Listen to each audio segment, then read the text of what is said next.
नमस्कार। स्वागत है आपका कहानियों का तड़का में। ये वो घर है जहाँ कभी रिश्तों की रौनक थी। अब दीवारें खामोश हैं और सुबह की शांति में भी एक बोझिल सन्नाटा है। सरला देवी हर दिन की तरह आज भी मंदिर में दीप जलाती है, पर उनके मन में अब शांति नहीं, सवालों की आंधी है। पायल, एक सीधी सादी बहू, जो हर दिन घर की खुशियों के लिए मेहनत करती है, लेकिन छोटी सी गलती पर भी उसे सुनना पड़ता है। एक बार फिर वही ताना, वही उलाहना। क्या रिश्तों में सिर्फ कमियां देखी जाती हैं? राहुल दोनों के बीच फंसा हुआ है। माँ की परंपरा और पत्नी की आत्मा, दोनों को एक साथ समझना जैसे नामुमकिन हो गया है। पायल का दिल भर आता है। वो मायके फोन करती है, पर जवाब वही आता है, समझौता करो बेटा, यही ससुराल है। करण, जो अब भी इन बातों को मजाक समझता है, शायद उसे रिश्तों की गंभीरता का अंदाजा नहीं है। श्रीकांत जी अखबार पढ़ते हुए सब अनदेखा करते हैं। शायद उन्होंने भी अब उम्मीद छोड़ दी है। रात का खाना सब साथ खाते हैं, पर जैसे हर प्लेट में अलग अलग चुपियां परोसी गई हों। छत पर बैठी पायल डायरी में लिखती है, जब घर में कोई आवाज तुम्हारी नहीं सुनता, तो चुप्पी ही सबसे बड़ी चीख बन जाती है। सरला मोहल्ले में बहू की शिकायतें करती है।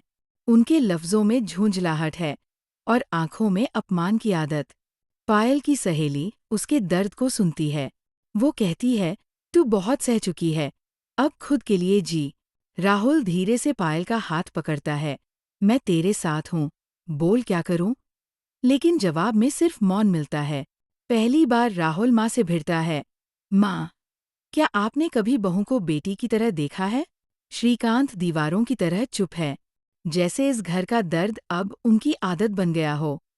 रात में सरला कहती है, हमारी बहुएं तो जुबान नहीं चलाती थीं, और श्रीकांत बस हाँ में हाँ मिला देते हैं।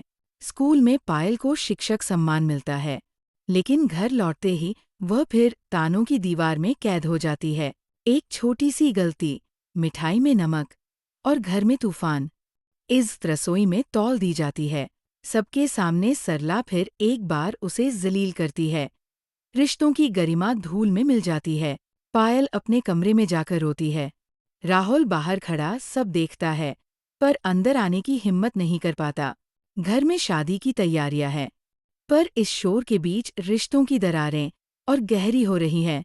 पायल दिन रात जुटी है, पर उसके चेहरे पर थकावट और मन में उपेक्षा है।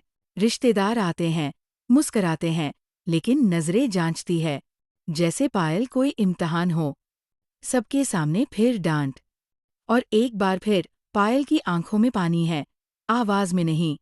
श्रीकांत धीरे से कहते हैं, बहुएं अब पहले जैसी नहीं रहीं, जैसे रिश्तों की हार स्वीकार कर ली हो। करण फिर से हंसी मजाक में माहौल हल्का करने की कोशिश करता है, पर ये मुस्कानें नकली है। पायल की साड़ी फट जाती है। सब हंसते हैं, और उसका आत्मसम्मान अंदर ही अंदर टूटता है। राहुल का सब्र जवाब दे जाता है, माँ, बस कीजिए, इंसानियत भी कोई चीज होती है। घर में पहली बार चीखें गूंजती हैं। हर रिश्ता आईने की तरह चटकता है। पायल चुपचाप डायरी में लिखती है, अब मेरा होना भी किसी को बोझ लगता है। शायद मेरा जाना ही ठीक होगा।